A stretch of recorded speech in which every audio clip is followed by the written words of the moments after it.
Are these the Samsung Galaxy glasses? They could be, and they may arrive sooner than you think. In the last few weeks, we haven't just gotten one leak on this thing, we've gotten two completely different leaks that line up with each other almost perfectly. One's a hardware leak and the other is a software leak, and when those two agree, that's usually the point where a rumor turns into, yeah, this is real.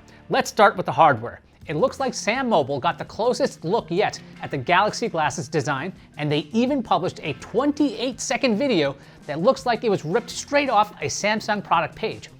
Here's what it shows. The glasses spin around to the front, and you can see a camera on one side and an LED next to it. That's likely the recording indicator, the little light that tells everyone around you, yes, this thing's recording you. Then the video moves to the arms. On the temple, there's a pressable button, which is likely the shutter if it's like the Google XR glasses I tried out at I/O.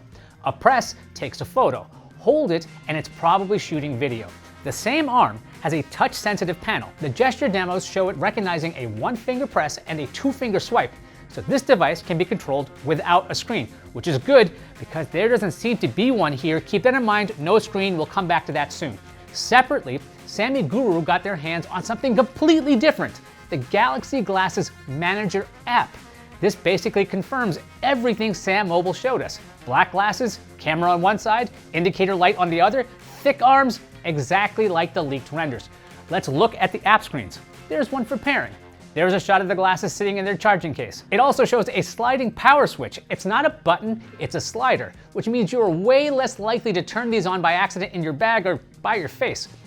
Both these leaks, one hardware, one software, are describing the same product down to the placement of the camera and the LED. That's no coinky-dink. Another screen suggests photos and videos shot on the glasses can automatically import to your phone. But the Manager app also tells us something else. The screens say the Galaxy glasses run One UI XR, the same software that runs on the Galaxy XR headset, which is built on Android XR. And PCMag's YouTube channel is built on you, so please share, like, and subscribe to this thing, hit the bells, have a cookie when you're done. So what about a display? Going back through every piece of leaked material, the Sam Mobile video, the Glasses Manager app, all of it, and here's the thing, none of it mentions a display. Now that's not an oversight. Multiple reports have said the same thing directly. A display is not expected on the Galaxy glasses. So how do you actually interact with it? Audio, that touchpad on the arm for physical input, and your voice for everything else. This is a device built to be heard, not looked at. So is that a limitation? No, this was the plan the entire time. Go to Google's own Android XR developer documentation, and it lays out 3 categories of device the platform is built for. XR headsets like the Galaxy XR, wired XR glasses, which use waveguide displays. Those are the clear ones you've seen on the competing Meta Ray-Ban display glasses, and AI glasses. Lightweight, all-day wear glasses with built-in speakers, a camera, and a microphone. No display required. And look at what Google says the inputs are for that category. A touchpad and voice. That's exactly what Sam Mobile and Sammy Guru just showed us in 2 separate leaks. Google even says audio and display glasses provide, quote, a unique opportunity for interaction design, unquote. Translation, they know this is a different way of using a computer, and they built the OS around it on purpose. So the Galaxy glasses are not a stripped-down version of a smart glasses idea. They're a version Android XR was designed for from day one. So why is Samsung building this at all? Seoul Economic Daily has the background here. Its report says Samsung is working with Gentle Monster on the design. You may recognize that name if you've followed Google's own smart glasses partners, but more importantly, it explains how Samsung is planning to position this thing. Galaxy glasses aren't a nice-to-have accessory. Samsung sees this as a core edge device, one more piece that completes its AI ecosystem. And here's the part that matters competitively. Unlike Meta, Samsung makes everything else you'd want to connect it to. Seoul Economic Daily says Samsung's plan is to deliver, quote, an unrivaled user experience. How? By linking the glasses to its phone system and its home appliance ecosystem. Meta can put a camera on your face. Samsung can put a camera on your face that also talks to your TV, your thermostat, your fridge, and your phone. That's Samsung's pitch. One device, your whole home, but that promise only means something if Samsung doesn't make the same mistake Meta just did. Meta just started charging smart glasses owners extra for a feature they already paid for.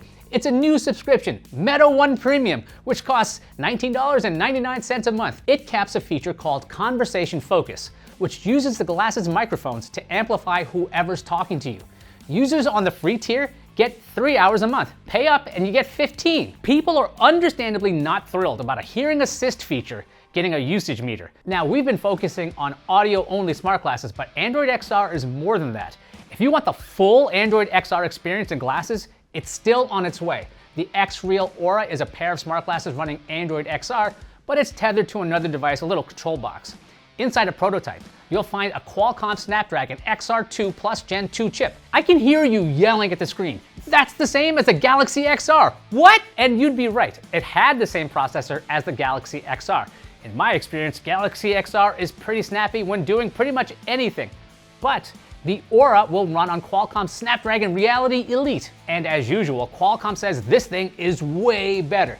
60% improvement in GPU performance, 30% improvement in CPU performance, and a 160% boost in its neural processing unit, which is important for AI things. This should be a beast, but the Aura's price and availability are kind of murky. On Aura's site, you can get a launch credit at half price. $99 gets you $199 of credit. The final retail price will be no more than $1,500 before tax. Okay, good luck with that. When's it coming out? Fall 2026.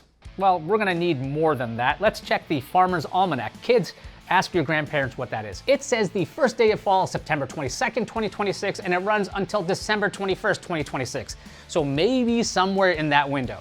No matter which style of Android faceware you choose, it's totally built around Gemini. If Gemini has a bad day, the glasses have a bad day. At least the Aura has the fallback of visuals. The Samsung Galaxy glasses, if audio only, needs an incredibly reliable Gemini. People are used to talking to Gemini, so Samsung doesn't have to educate the public on that too much. I think that Google's image recognition AI is going to be the big difference maker. Imagine you're wearing your Samsung Galaxy glasses and the device in your hand isn't working.